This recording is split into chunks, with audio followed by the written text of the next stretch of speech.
LiberalViewer presents.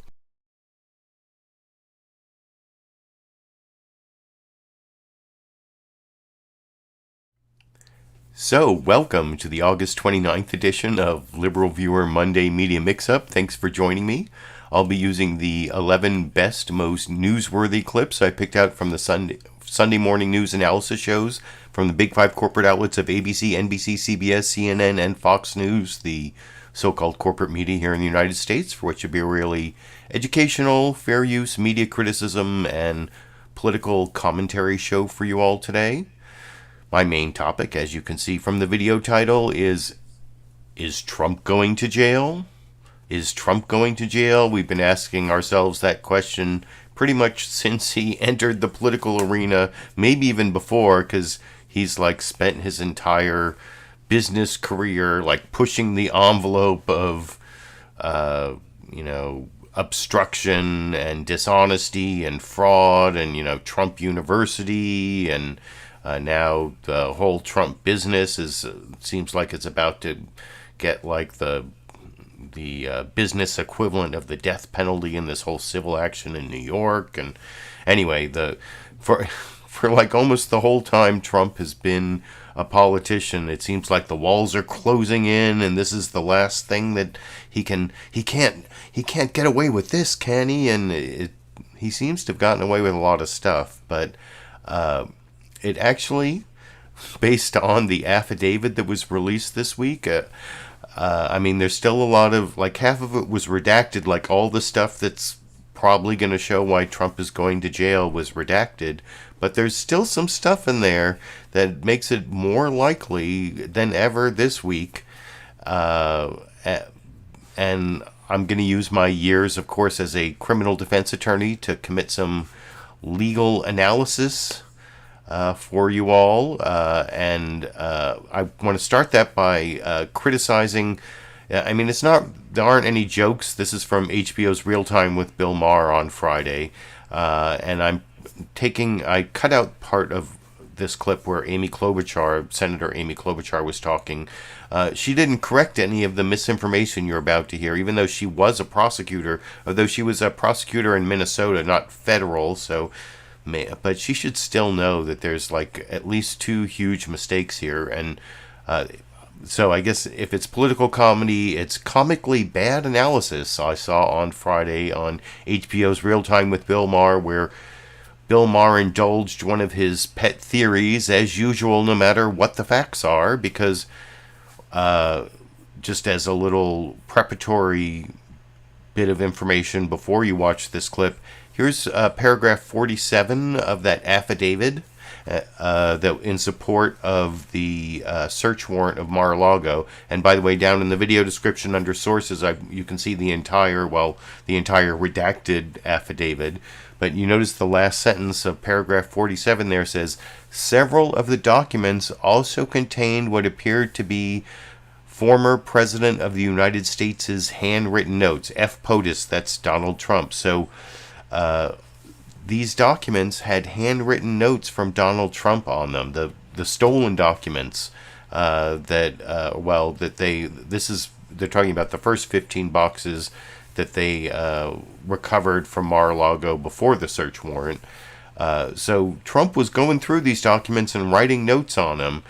So the first part of what Bill Maher says here is false, and then they say some things about grand juries, federal grand juries, and the right to a grand jury, which is totally wrong, and I'll talk about that a little more after you watch this clip from HBO's Real Time with Bill Maher last Friday together over here. So, Rob, I know you're itching to talk about the Trump Boxgate. Which, again, there was news today that they did release the affidavit. It's redacted, so we don't know much. But basically, we know what happened. Yes. What I said happened, and I know people who are close to Trump who said, you have no idea how right you are. When I said he had no idea what's in the boxes, he just thinks it's mine. He doesn't care. He doesn't read. He never saw what's in the boxes the first time. But there is stuff in there. I mean, when they say classified, it could be anything. Lots of stuff is classified that is not. But they've identified these classified things as there are 184 of them, and they've identified what they think is in those classified documents. And you just have to understand this. People have to, prima facie, on its face, the man broke the law. Yes. You can't take documents from the White House to your personal house. No. That's breaking the law. That's breaking the law. So we know he broke the law. The question is, how badly did he break the law? And he's going to, he's going to get indicted for this. He can't get past this one. He can't get past this one? No. You know how many times I've heard that on MSNBC? You know what? We got him now. No. You know what you've heard? No. Here's what you've heard. Here's what you've heard. You've heard that he was dead during the Mueller investigation. Well, Mueller had an OLC memo that didn't allow him to prosecute, even though he laid out 5 examples of obstruction of justice. He was impeached twice, but that's a political arena. Right. That's not the legal arena. You can say whatever you want in the world of politics, but in a court of law, you have to tell the truth. And Merrick Garland knows that this man broke the law, and he's being very cautious. So what's going to happen? He's going to be indicted? He'll be indicted. Now, will he? That would take a grand jury, which may have Trump people on it, right? Maybe. So that still even when we're in the justice arena, we're in the political arena. Indicted. You will get indicted from it doesn't have to go to a grand jury. It probably will, but he will be indicted. Okay. He will be indicted. Now, will he go to jail? I don't know. Probably not. He'll probably cut some kind of a deal, and he'll be not allowed to run for president again. I don't know what he'll do, but there's no getting past this. I don't know if there's no getting past it or not, but there was definitely some misinformation in that clip I just showed you.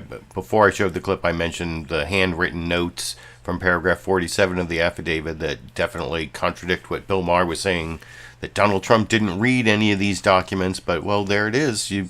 That the documents, including these confidential, top secret, and all sorts of, higher levels of top secret, contained what appeared to be the former president of the United States' handwritten notes. So he did read it.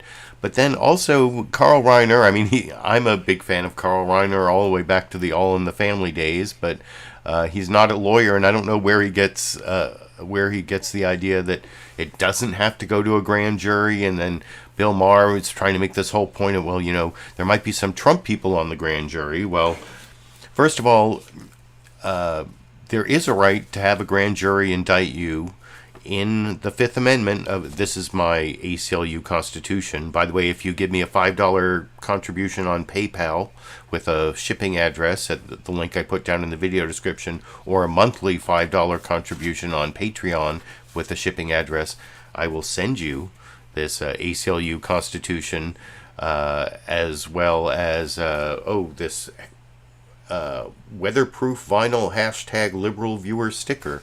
But if you had a Constitution in front of you and you looked at the Fifth Amendment, you could read the first sentence, which says, "No person shall be held to answer for a capital or otherwise infamous crime unless on presentment or indictment of a grand jury."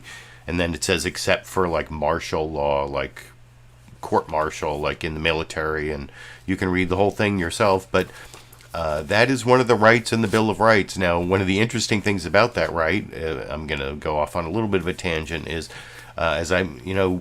the original Bill of Rights, all those rights, like your right to free speech and your right to religion and your right to a grand jury indictment and your right to a speedy and public trial and a lawyer for that trial and all that stuff, that only applied to the federal government when the Bill of Rights was first passed. There was even a case, Barron versus Baltimore, that said no, the state governments do not have to abide by the rights in the Bill of Rights. But then, after the Civil War, when it turned out that they did that because they thought the states being closer to the people would be better guarantors of personal liberties, but that didn't turn out to be true, especially for slaves in the slave states. And we had a civil war, and after the Civil War, we passed the 14th Amendment, which says that states can't deny you life, liberty, or property without due process of law. And through that clause, The Supreme Court has said over many years that almost all the rights in the Bill of Rights are incorporated on the states. That means the state governments can't take away your right to free speech. Under the federal Constitution guarantees it through the 14th Amendment. But there are a couple rights in the Bill of Rights that have never been incorporated on the states. And one of them is the right to be indicted by a grand jury. So in the states, you don't necessarily have a right to be indicted by a grand jury for state crimes. But in the federal system, because of the Fifth Amendment, you still do have a right to be indicted by a grand jury. So Carl Reiner is wrong saying it doesn't have to go to a grand jury. You can waive your right to a grand jury, so it's a waivable right, and some people do that just to get on with the whole process or for a plea bargain or whatever. And then Bill Maher talked about, well, there might be Trump people on the grand jury. Well, a federal grand jury is made up of 23 people, 16 of whom have to be present for a vote, and then only 12 of those people have to vote to get a true bill, an indictment. So you don't have to have a unanimous vote of the grand jury. You only have to have 12 of the 23 people as long as 16 people are present. So that was also a kind of bogus argument from Bill Maher. Bill Maher, Carl Reiner did not really know what they were talking about in that clip, so I wanted to explain all that. And Amy Klobuchar is kind of in the middle, the part that I cut out, but she didn't correct them, even though she used to be a prosecutor. But anyway, so before I get to the news shows, I want to point out one more really important thing that came up in this affidavit that was released. And by the way, like I said, under sources in the video description, you can read the entire, well, you can read half of the affidavit, the half that's not redacted. In paragraph 3 of the affidavit, which is... read this last sentence of paragraph 3.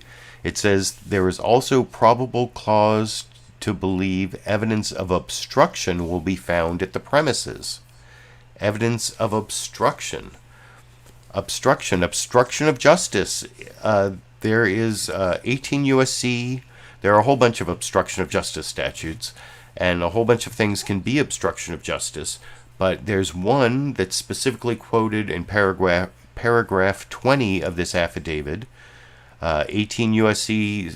section 1519, and you can read all of this verbiage, but the important part is whoever knowingly conceals any document to impede, obstruct, or influence the proper administration of any matter within the jurisdiction of any department or agency of the United States. So that means if you are concealing a document from, like, the National Archives, because they have the right under the Presidential Records Act to have that document, if you are concealing that document, you shall be fined under this title, imprisoned not more than 20 years or both. That's the end of, you see that? This is a 20-year felony if you conceal a document from the National Archives that they have a right to have. So there seems to be a lot of evidence that Donald Trump committed that particular 20-year felony, or somebody did. I mean, his handwritten notes were there. His lawyer told them that that there were no more records to be given back, even though before the search warrant found that there were many, many records that still needed to be given back. So is Trump going to jail? Well, I don't know. The one thing I agree with Carl Reiner from that Bill Maher clip I showed is that there might be some sort of plea deal. You know, maybe he'll say he won't run for president, or he'll get a misdemeanor like Sandy Berger or David Petraeus, who did some weird things with confidential or with classified information, and they got to plead to misdemeanors. So maybe Trump will get to plead to a misdemeanor. Won't have to serve any jail time, but I think he does have some sort of criminal conviction in his future just based on this Mar-a-Lago search warrant.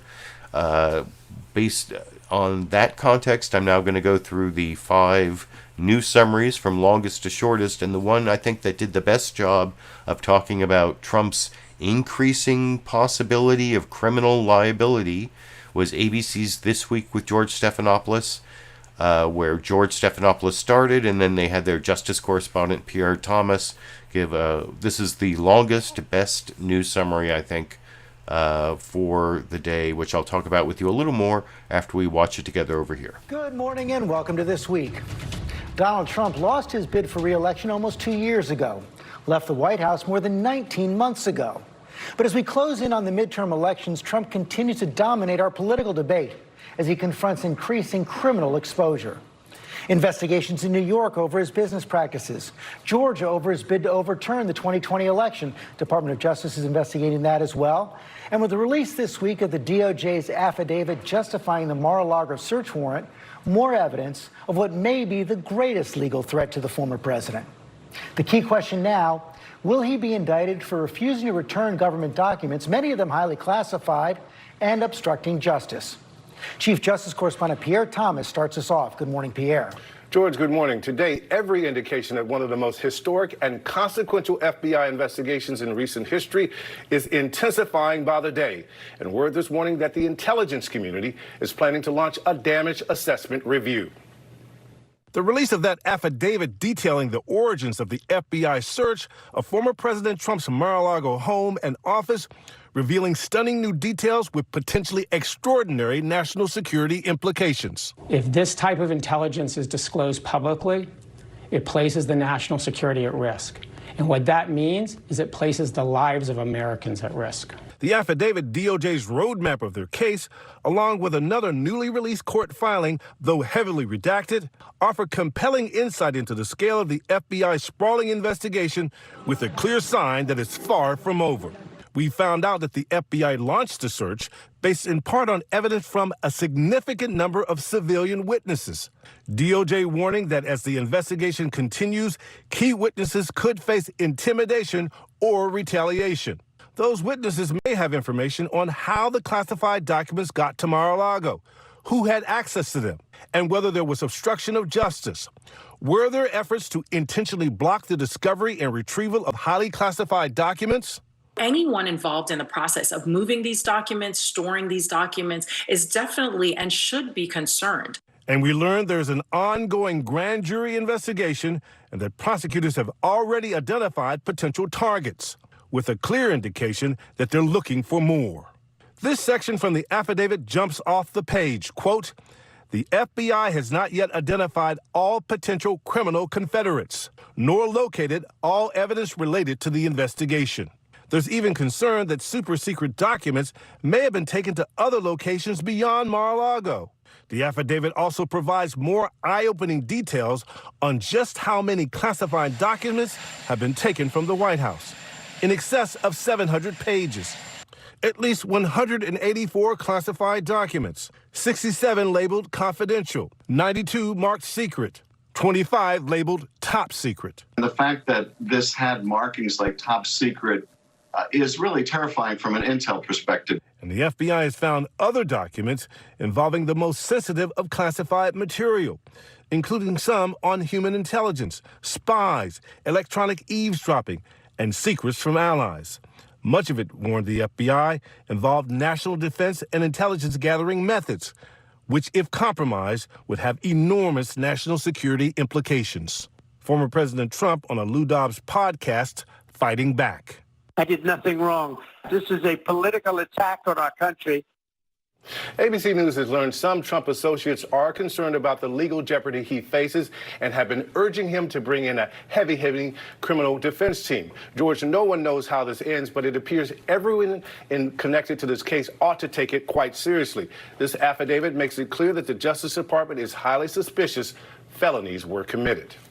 No question about that. Pierre Thomas, thanks very much. Sweeney, our chief legal analyst, Dan Abrams, and Mary McCord, a former federal prosecutor who's also seen. And if you want to watch the whole ABC This Week with George Stephanopoulos legal analyst panel there, down in the video description, I put the links to all the sources. The big 5 news outlet shows are all available. I think some are available for free, some are available for free, like a week late unless you can tell them your like cable company or create an account or whatever. I can't promise you can watch the whole show for free without doing something. But anyway, I thought that was the best of the news summaries. It talked about how,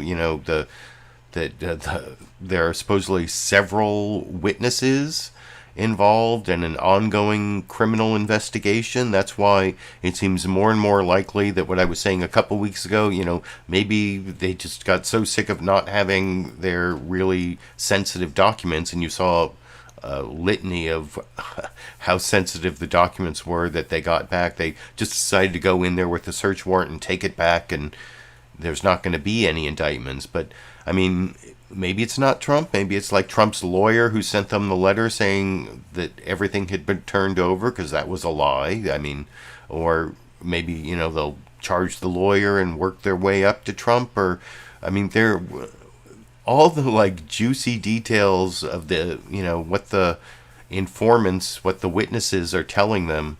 That was all blacked out, redacted in the affidavit. So we can speculate exactly as to like what they know that shows that Trump was involved, or if he was involved. But there's definitely another shoe left to drop. But ABC, I think, did a great job of explaining pretty much everything.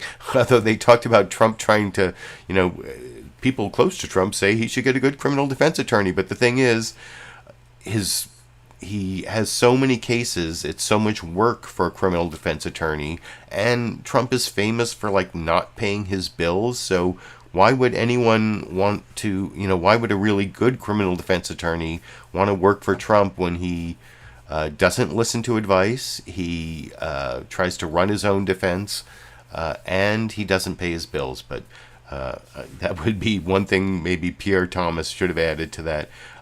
Now, this next news summary is the Fox News Sunday news summary. It is definitely biased in favor of Trump and towards the Republican talking points on the Mar-a-Lago search and the outrage about it. And they also, you'll see, this is Jennifer Griffin, who actually, Jennifer Griffin is one of their like more straight news anchors. She's like their national security anchor. Jennifer Griffin is very, very close to ABC's Martha Raddatz, one of the co-hosts of ABC's This Week with George Stephanopoulos. I mean, I don't know if they personally even know each other. I mean, in terms of how they are as journalists, they do report the facts, but they are also very close to the military-industrial complex, and they will, sometimes that means they get access and get to ask good questions, but also sometimes they like carry the water for their friends in the military-industrial complex. But this Jennifer Griffin, for some reason, was the guest host of Fox News Sunday. I guess they're trying to get one of their more journalistic people to host before they turn it over to the partisan hack Shannon Bream in 2 weeks on September 11th. As the new permanent host of Fox News Sunday. But here, Jennifer Griffin, I mean, she, in the introduction, she talks about the pushback on the fairness of the student loan forgiveness program. And then, of course, Fox News is like totally hyper-focused, perseverating on this Biden comment that the ultra MAGA Republicans are semi-fascist. He didn't say all Republicans, and he certainly didn't say half the country, because Republicans, only like 21% of Americans identify as Republicans, and then the ultra MAGA Republicans are even a smaller group. But that was like a big issue on Fox News, and it even got in. I'm going to show you a couple clips of Democrats responding to the claim that Biden saying that ultra MAGA Republicans are semi-fascist is going back on his pledge to be a unifier and to bring down the harsh rhetoric. And anyway, I think I pre-criticized this Fox News Sunday news summary enough, and I will talk about it a little more after we watch it together over here. And hello again from Fox News in Washington. President Biden returned to the campaign trail this week, trying to ride a wave of positivity into midterms just 10 weeks from now. But the White House plan to wipe out billions of dollars in student loans is getting major pushback from Republicans and even some Democrats who question its fairness. And the president himself is facing questions over his harsh new comments about some members of the Republican Party. In a moment, we'll talk with a former top aide to the president who now advises the DNC, former Congressman Cedric Richmond. But first, let's turn to Lucas Tomlinson at the White House. Lucas? Jen, President Biden kicking off his campaign outside the nation's capital, where he took aim at former President Donald Trump and his supporters. I respect conservative Republicans. I don't respect these MAGA Republicans. The president comparing Republicans who embrace Donald Trump's Make America Great Again philosophy to, quote, semi-fascism. When it comes to the extreme, ultra wing of Republicans, they are attacking democracy. He called it what it is. That's what he did. What the president also did, forgiving some student loans. Once a progressive pipe dream. How much it will cost? A matter of debate. This is not going to cause inflation, number one. Number two, it will generate economic growth. Many Republicans think the move is illegal. Joe Biden has used the vast powers of the administrative state to reward his political supporters in higher education. After the announcement, President Biden asked about the search of Trump's Florida home. Mr. President, how much advance notice did you have of the FBI's plan to search Mar-a-Lago? I didn't have any advance notice. None. Zero. Not one single bit. Thank you. The former president responding, does anybody really believe this? A partially redacted version of the probable cause affidavit was released Friday. A federal judge will hear arguments next month on Trump's request for a third party to review the material. Fox has learned the director of national intelligence will conduct a damage assessment about the classified documents which, quote, could endanger human sources. This as inflation remains near 40-year highs. The chairman of the Federal Reserve warning he will continue raising interest rates. A failure to restore price stability would mean far greater pain. The stock market plummeted following Jerome Powell's remarks, the Dow dropping 1,000 points to end the week. Jen? Lucas Tomlinson reporting from the White House. Lucas, thank you. Joining us now, one of the president's closest advisors, former Congressman Cedric Richmond.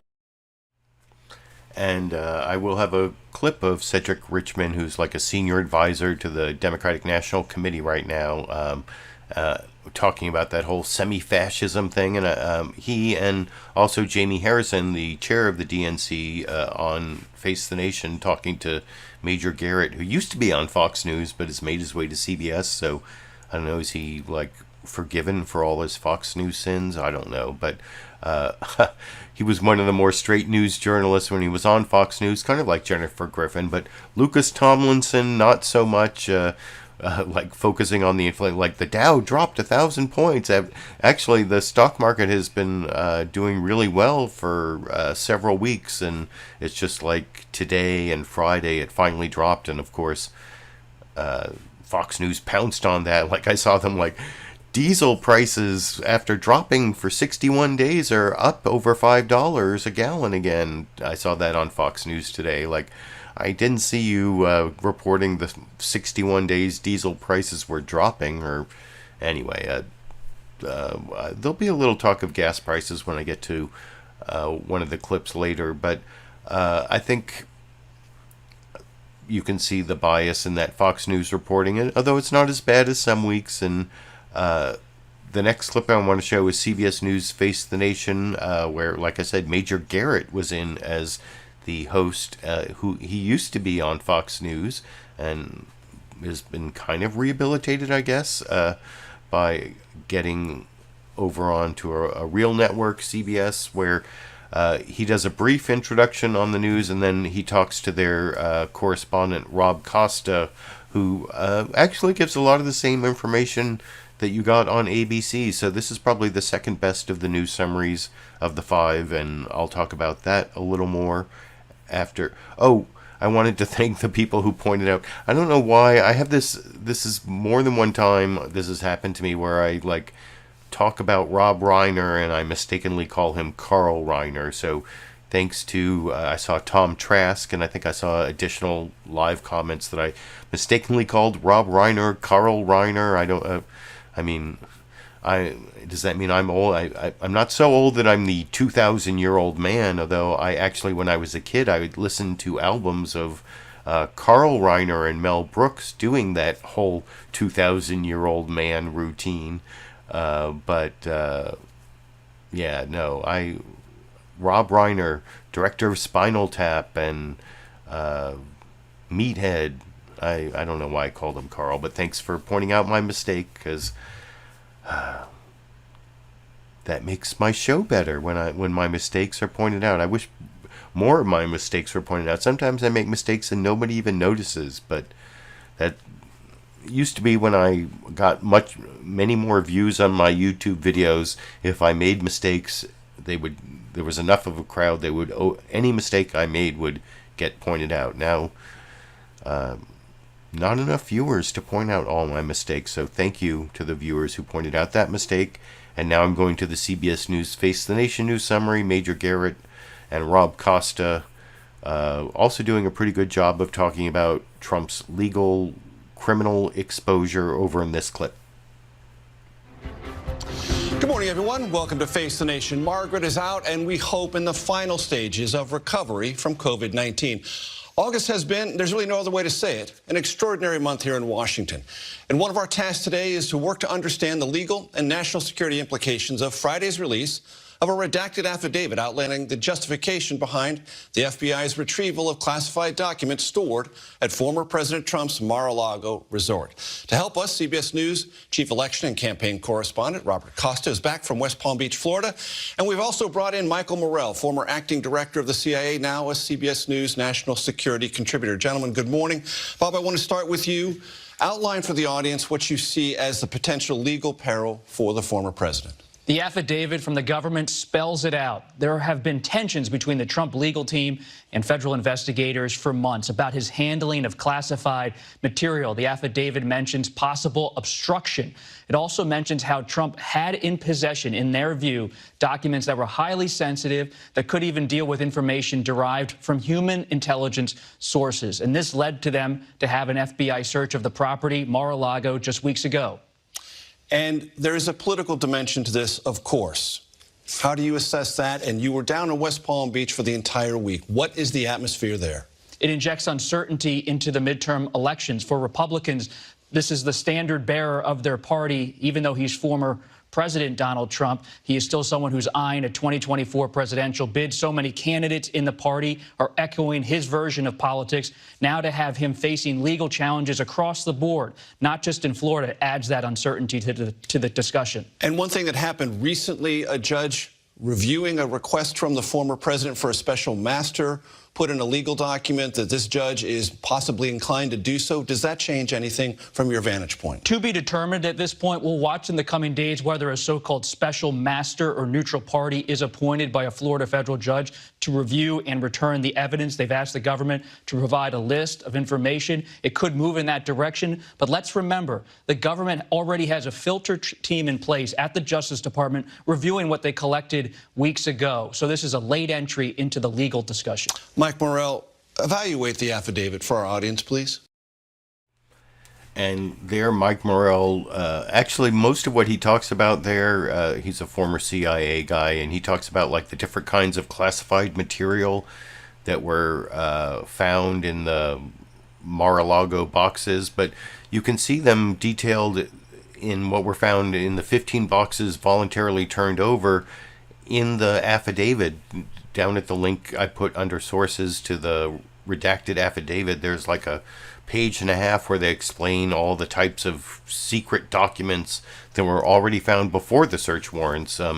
Rob Costa, I guess, did an okay job, although they're all talking about how this, Trump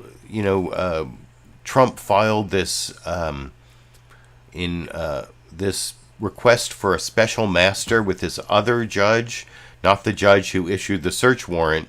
And it was like a Trump-appointed judge, this judge that Trump appointed after he lost the election, like who was confirmed in those last couple months, and is kind of one of the things they haven't talked about in any of these news summaries about this whole appointment of a special master, that like the Trump team filed this request for a special master, and then the judge sent back like this form that said the thing you filed was missing a whole bunch of things, and then they filed a supplemental filing, and now the Trump-appointed judge is saying that she's inclined to grant the request for special master, which is actually kind of problematic because the judge did it before the Department of Justice even filed their response, and that is like totally improper for a judge to like say how they're thinking about ruling when they've only heard from one side. That nobody mentioned that, and Rob Costa didn't mention that. But anyway, the next news summary is the NBC News Meet the Press news summary. It's like on a totally different subject. For some reason, Chuck Todd this week decided to focus on the abortion backlash, you know, the Dobbs decision taking away the right of women to control their own bodies and leaving it up to the states. Well, as this news summary will explain, that is created a backlash against Republicans that may be blunting the red wave that was supposed to happen in the midterms. Now it looks like Democrats will probably keep the Senate, maybe even increase. It won't just be a 50-50 Senate. They may even get some extra senators, and they might even hold on to the House of Representatives, although that's still kind of iffy. But anyway, I'll talk about that a little more after we watch Chuck Todd. He does not have the biggest, longest package this week. I apologize. But anyway, here's the just under 2-minute NBC News Meet the Press news summary from yesterday that I'll talk about with you a little more after we watch it together over here. When the Supreme Court released its Dobbs abortion decision, Republicans cheered the culmination of a nearly 50-year effort to overturn Roe v. Wade and return the issue to the states. But since then, states under Republican control have moved to severely limit access to abortion. 4 more just in the past few days. It has sparked a surge of Democratic anger and enthusiasm at the polls, and is suggesting that the predicted red wave in this year's midterm elections is being blunted by a strong blue undertow. Since the Dobbs decision, Democrats have topped Joe Biden's 2020 performance in 4 special House elections. It's a sharp turnaround from the special elections that were held prior to the Dobbs decision, where Republicans were overperforming. And of course, there was the shocking 18-point defeat in Kansas of that anti-abortion ballot measure at the start of this month. In short, Republicans do have an abortion problem politically, and you can see they know it by the way many now are backing off their more extreme positions. I'm in favor of laws that protect human life. I do not believe that the dignity and the worth of human life is tied to the circumstances of their conception. But I recognize that that's not a majority position, and therefore I've always said I support bills that have exceptions. I support a ban on very late-term and partial birth abortion, and most Americans agree with that. I'm pro-life, but I oppose a federal abortion ban. At the same time, Democrats are working hard to pivot and make abortion rights the issue of the midterms, like Pat Ryan did in that special election. How can we be a free country if the government tries to control women's bodies? That's not the country I fought to defend. Blake wouldn't just ban abortion, she'd criminalize it. Forced pregnancies for rape and incest. So we're going to do something a little different. We're going to start this morning with the politics of abortion and our expert panel, which includes PBS NewsHour chief correspondent. Yeah, I don't like the thing they did a little different there, and I don't know if that was the top story this week. I covered that a couple weeks ago. And where's the Mar-a-Lago search? Oh, and at least they showed a Marco Rubio clip. I guess in honor of Marco Rubio, I should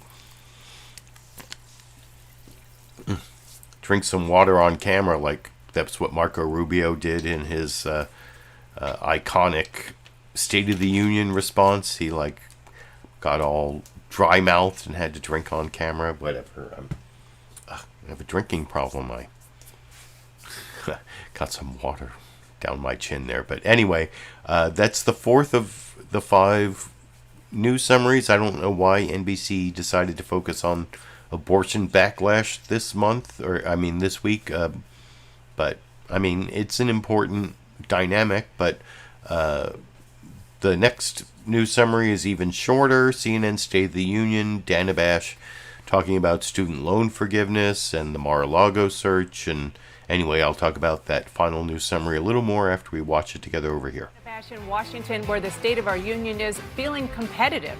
Democrats are starting to feel some optimism about holding on to the Senate and even dreaming of keeping the House after a string of shifting political dynamics and policy moves, including this week's controversial decision by President Biden to forgive student loan debt of up to $20,000 for some Americans. The policy details are drawing critics on both sides of the aisle, but the move allows the president to keep a campaign promise and will provide relief to tens of millions of people. Republicans who wanted the midterms to be a referendum on President Biden are now contending with a near constant stream of new information about the former president. Saturday, the U.S. intelligence chief informed Congress she is conducting a damage assessment of the documents taken from Mar-a-Lago, including a, quote, assessment of the potential risk to national security. Her announcement comes after Friday's release of the redacted search warrant affidavit, which showed the FBI retrieved 184 classified documents from Mar-a-Lago in January, including files that could compromise human sources, and argued that they would also be likely looking at evidence of obstruction. Well, joining me now is Democratic Senator Elizabeth Warren of Massachusetts. Senator, I want to get Oh, and sorry, I don't have any Elizabeth Warren clips for you, although she did briefly talk about my topic, and then she talked about other topics like student loan forgiveness, but that was actually a pretty good news summary for being the shortest. It got most of the important issues in there, but I still think ABC had the best news summary on my main topic and on Trump's increasing chance of having to face some sort of criminal liability. And I also thought that ABC had George Stephanopoulos had the cross-examination of the week. I, as a former criminal defense attorney, that was like my best skill was cross-examination, because criminal defense attorneys, especially public defenders, we often don't present much evidence of our own. We more like try to attack the case put forth by the prosecution, especially cross-examining police officers. That was one of the things I did best, but so I think I have some qualification to choose the cross-examination of the week from the Sunday shows, and George Stephanopoulos I think did a pretty good job of cross-examining Roy Blunt, trying to he tried to pull the but her emails defense, like talking about Hillary Clinton and her emails. And, Dana Bash also did a good job. I'm going to show two of the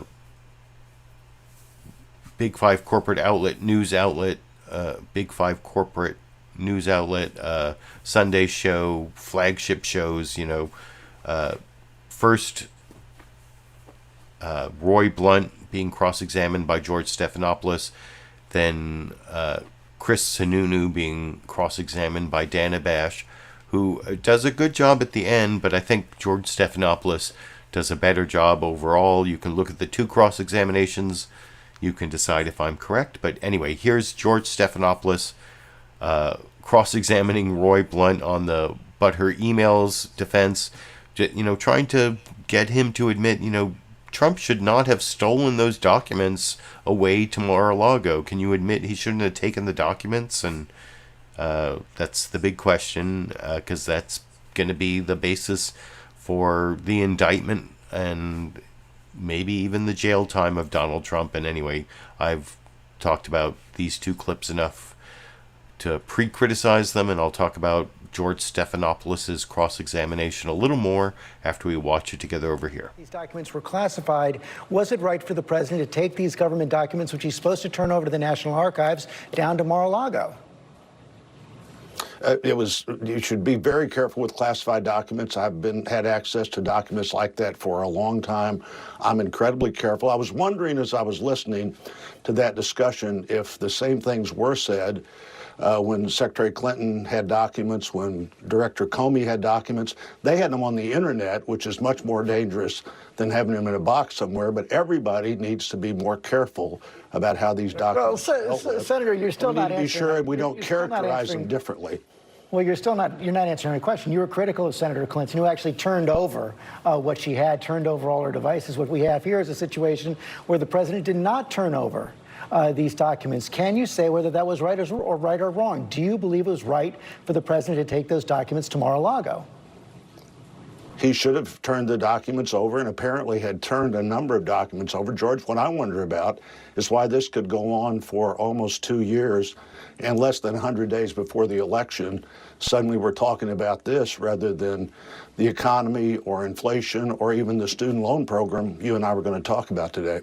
Well, it went on because the president didn't turn over the documents, correct? He was asked several times. He didn't turn them over. He was subpoenaed. He didn't respond to the subpoena. These documents apparently, good thing they're going to have a special master look at these documents to sort through the documents that the president had every right to have and the documents that he hadn't yet turned over. I understand he turned over a lot of documents. He should have turned over all of them. I imagine he knows that very well now as well. Well, he hasn't said that. He said he did nothing wrong. But I do want to ask you about President Biden's decision to forgive student loan debt. Your reaction?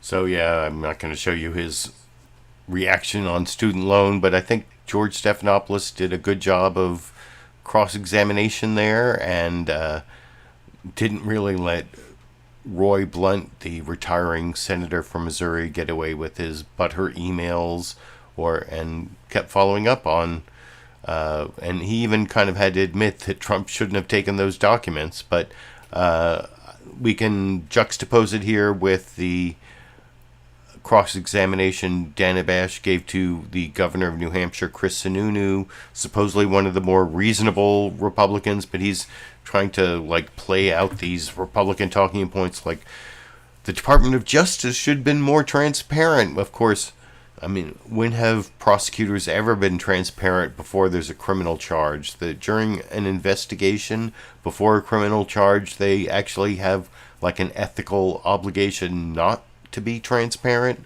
Merrick Garland's statement and the release of the search warrant and now the redacted affidavit is pretty unprecedented because of the situation we're in. Normally in a criminal investigation, none of that stuff would be released unless someone was charged. So Chris Sununu is basically talking out of his ass here, asking for more transparency in a situation where there's never transparency. But my favorite part of this is at the end where Chris Sununu tries to claim it. It's all political because it's right before the midterms, very suspicious right before the midterms. And Dana Bash has this whole timeline she pulls out. I took a screenshot of it. I'll show you afterwards. But look at the end for the timeline that totally destroys Chris Sununu's Republican talking points. The Republican talking points on the Mar-a-Lago search are pretty ridiculous, and I'll talk about that more after we watch that cross-examination by Dana Bash on CNN yesterday together over here. Welcome back to State of the Union. Republican leaders were hoping to keep the focus on President Biden this fall, but with the drip, drip, drip of revelations about classified information kept at Mar-a-Lago, and new questions about whether the former president or his staff obstructed an effort to get top secret documents back, the former president is once again taking up a lot of GOP oxygen. Here with me now is Republican Governor of New Hampshire, Chris Sununu, who is on the ballot running for re-election. Governor, we learned Friday from this new affidavit that is redacted that the FBI found 184 documents marked classified in January, and it included more than 24 labeled top secret. We also learned that the FBI retrieved sensitive information on human clandestine sources. How concerned are you about this? Well, again, my biggest criticism, and I think the concern of most of the country, is where's the transparency, right? We want to see it. And one thing I was very aggressive about was saying, look, if you're going to take unprecedented action and raid a former president's house, well, you better have a strategy for unprecedented transparency.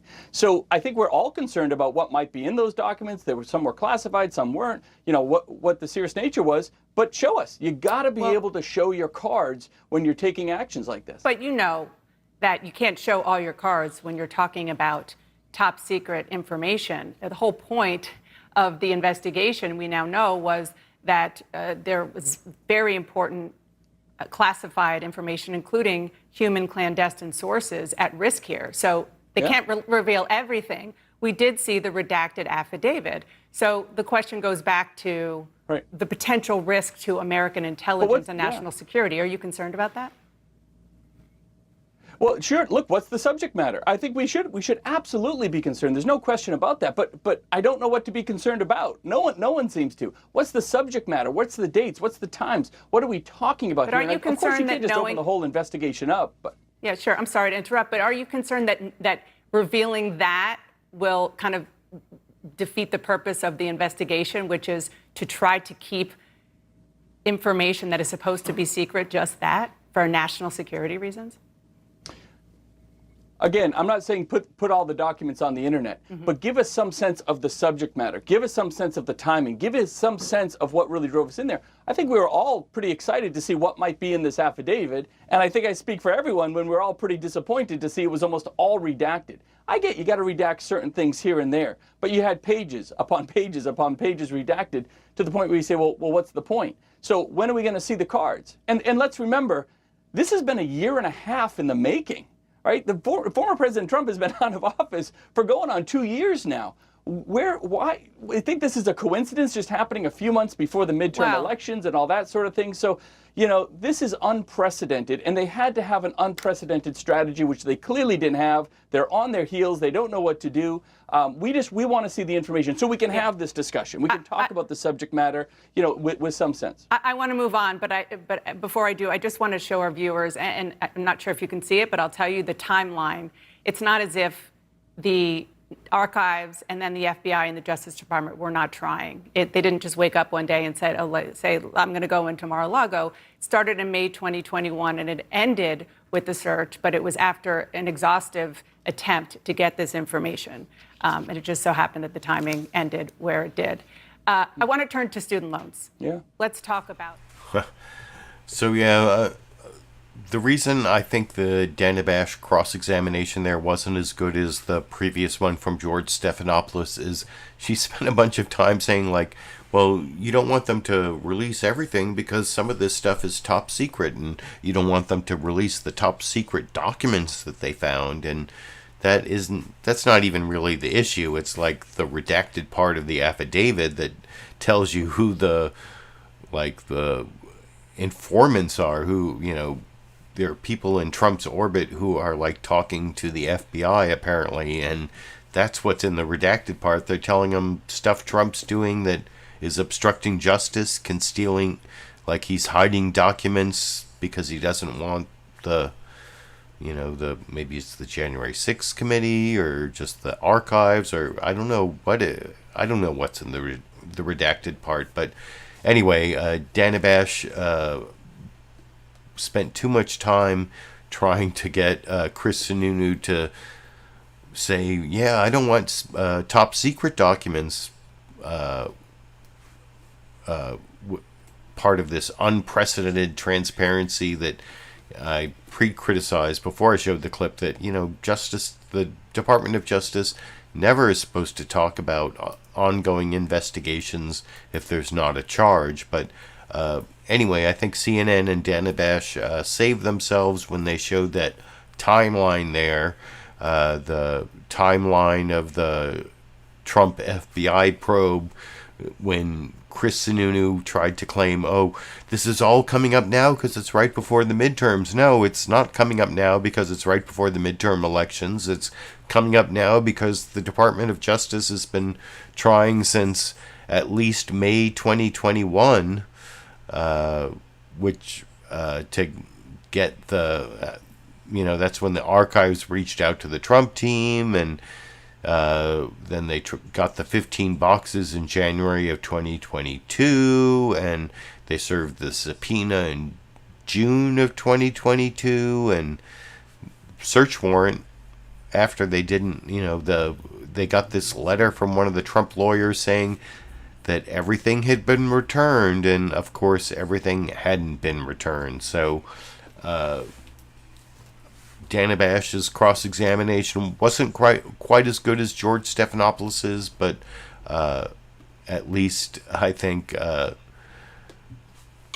CNN and Dana Bash saved themselves by using that timeline to show that what Chris Sununu was saying was bogus. Anyway, speaking of bogus talking points, I want to show two people working for the Democratic National Committee responding to criticisms of Joe Biden for his statement this last week that the ultra MAGA Republicans, not even all Republicans, and remember, only 21% of Americans right now will publicly identify in a poll as a Republican, and the ultra MAGA Republicans are even a smaller group, and the ultra MAGA Republicans are rejecting our democracy.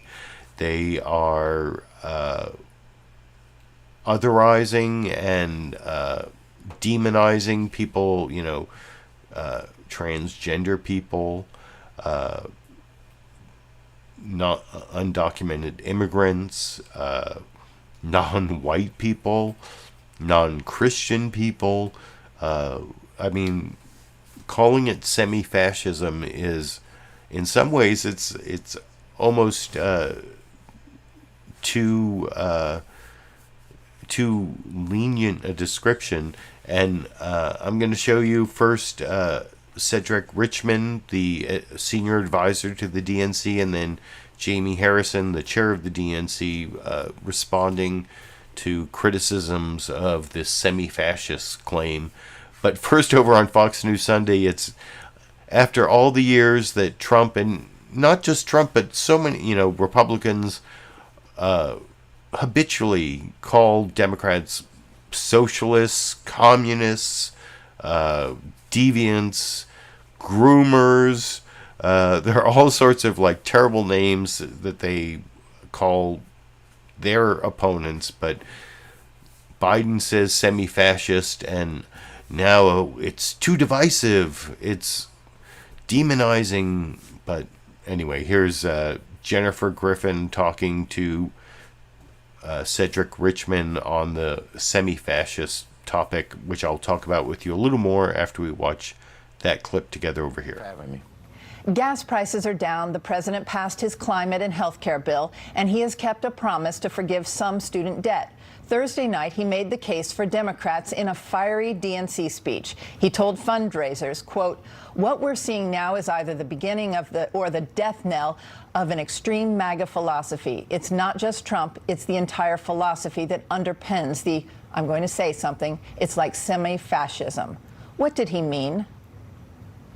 Well, I think he's very clear about it, that he's drawn a comparison to a party that wants to unite us, a party that's worried about families and what they're dealing with, and a party that's still litigating the 2020 election, the party that's taking away reproductive rights for women, a party that is attacking families and law enforcement and questioning the FBI, as opposed to a party that really is about lifting up America to fulfill its best promise, and that's that anyone can live and be the best that they can be, and we want to help people do that. And I think the president is riding that wave, bringing down cost of prescription drugs and all of those things. And I think the best thing that he can do and what's appropriate is to draw a contrast between what the two parties stand for.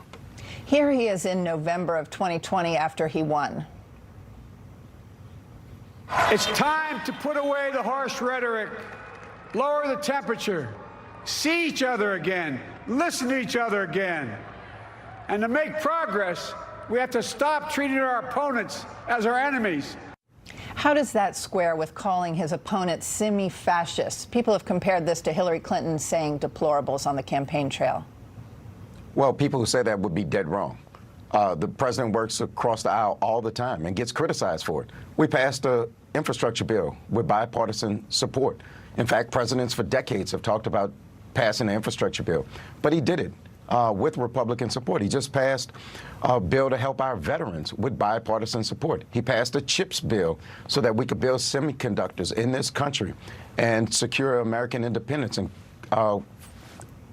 leap towards the future with bipartisan support. So he works with Republicans and Democrats all the time. But here's the difference between the last president and this one. This president focuses on people and their families, not himself. So we will work with Republicans, we'll work with Democrats, and I think he's shown that over and over again. And that's what he was saying in that November clip that you just showed, and that's what he's doing every day. So yeah, that's Cedric Richmond responding to criticisms of Joe Biden for calling the ultra MAGA Republicans, not even all Republicans, but the ultra MAGA Republicans, as semi-fascist. But I actually thought Jamie Harrison did a better job explaining what it really meant over on CBS News's Face the Nation.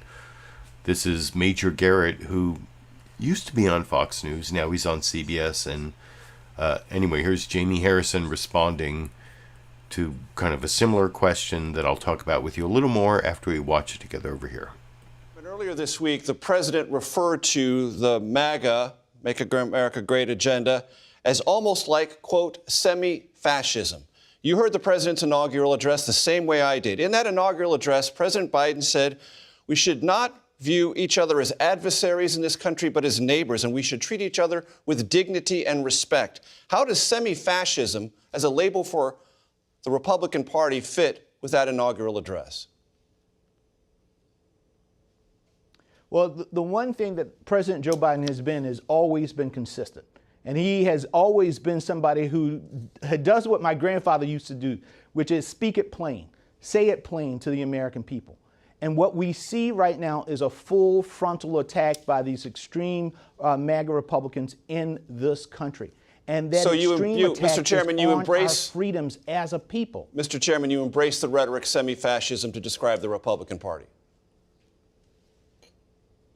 Well, it's not about the embracing, it's calling what it is what it is. In the end of the day, we are a country built on freedom.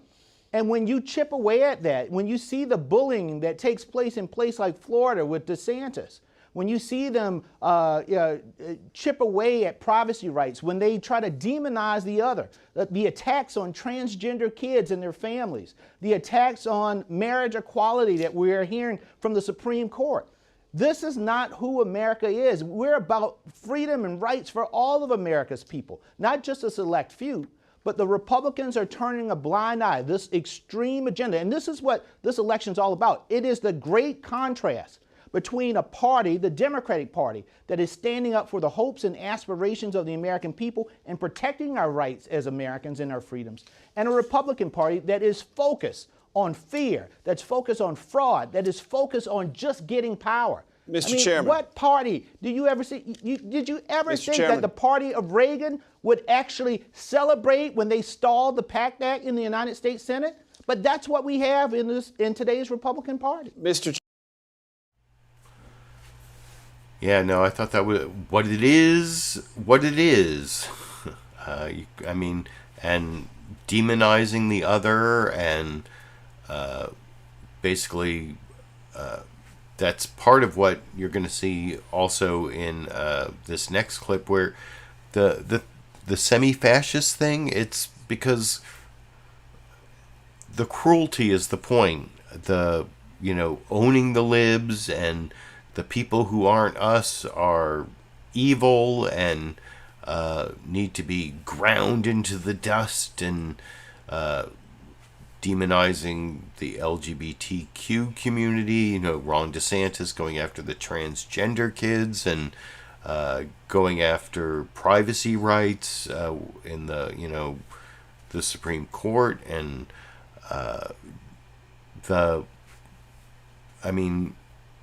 thing that really gets me about the ultra MAGA Republicans, it's like I said, it's the owning the libs, and just like being an asshole is like an asset.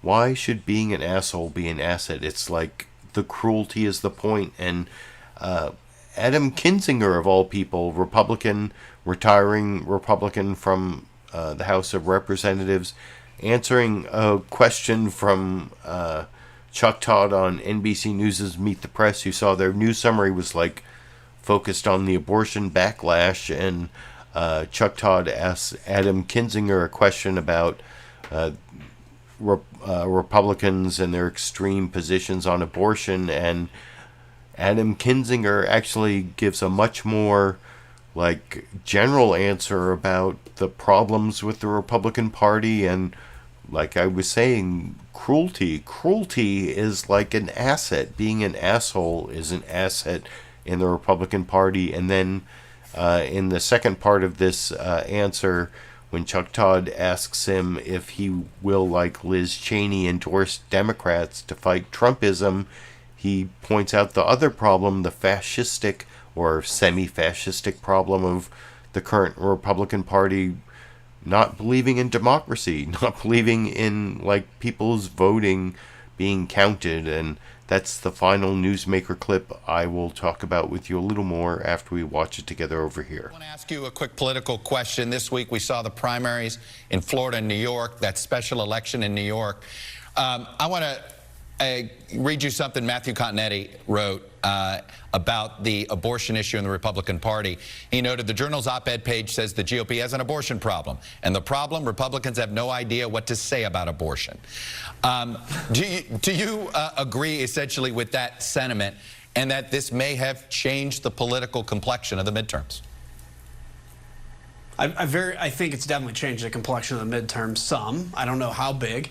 Look, I've always taken the position of rape, incest, life of the mother, and, you know, certain weeks up until 15 weeks or whatever. And that was actually a fairly common thing in the Republican Party. Even Donald Trump said rape, incest, life of the mother exceptions. And now you've been seeing these Republicans go, there is absolutely no exception, because somehow in the Republican Party, the crueler you are, the more likely you are to win a primary. So Blake Masters, for instance, can erase his website all he wants and now pretend like he's some soft on this guy. Yeah. But he isn't, because he used it to win a primary. And so, yeah, I think Republicans are in real trouble because we have no leadership. This is the problem, Chuck. So Kevin McCarthy isn't leading. He's asking, what does Marjorie Taylor Greene want me to do? Mitch McConnell's just trying to save the Senate. He's probably not going to do that. We have no leaders, and no wonder our base basically believes everything Donald Trump says. I'm just curious, Liz Cheney said that in some cases she may have to help a Democrat win against sort of an anti-democracy Republican. Do you feel that's what you're going to be doing over the next couple of years yourself? Yes. Yeah, I mean, look, the biggest issue, not everybody agrees with me, certainly in my party, and even Democrats that like to say things like, well, but you're still a conservative. Yeah, I'm a conservative. But the bottom line is the biggest threat right now to our country is democracy. And if you have Republicans that are running against even left-wing Democrats that believe in democracy and believe in voting, that person should be elected over somebody who basically would overthrow the will of the people and ultimately destroy this country. This country cannot survive outside of democracy. It'll turn into a power struggle between groups of different races, of different ethnicities, of different religions, because the thing that holds us together is this belief that we can self-govern. Take that away, this country's a mess. And so Republicans that are for that have no place in office. I don't care what their policy position on taxes are. Adam Kinzinger, Republican from Central Illinois. So yeah, that's the last clip for my Monday Media Mix-Up. Thanks for joining me, and I especially want to thank my Super Chat contributors, Tom Trask, I saw there, and then Lulu Girl, and thank you, Gerard G, for becoming a member during the show this week, and I will be back next Monday and every Monday through the November midterms at least. It's going to be at this 5 o'clock time. I think I mentioned I have this 4 p.m. to 5 p.m. meeting every Monday through the November election because I'm working on this local ballot measure. I'm going to make a video about it eventually. No on O in Sacramento. It's this ballot measure that criminalizes homelessness and lets business owners have a right to ask for sweeps of homeless people to get them out of people's view around their businesses. And anyway, I'll talk about that sometime before November, but that's why because I have this 4 to 5 p.m. meeting every Monday for this local ballot measure initiative coalition that I'm a part of. That's why I've moved my Monday media mix-up to 5 p.m. on Mondays, but also I should let you know 2 weeks from now on Sunday, September 11th, I'm going to do a special Sunday version of my Monday media mix-up. I'm going to do the whole show on Sunday like I used to, because on Monday, September 12th, I'm getting a tooth extracted. I'm having oral surgery at like 2 p.m. that day, so there's no way I'm doing a Monday media mix-up that Monday, so I'm going to do it a day early on Sunday, September 11th, so look for that in 2 weeks, and until next Monday, which I guess is a holiday, Memorial Day or whatever, but until next Monday, or until I have some other reason to upload a video, I guess I will be seeing all of you around the internet.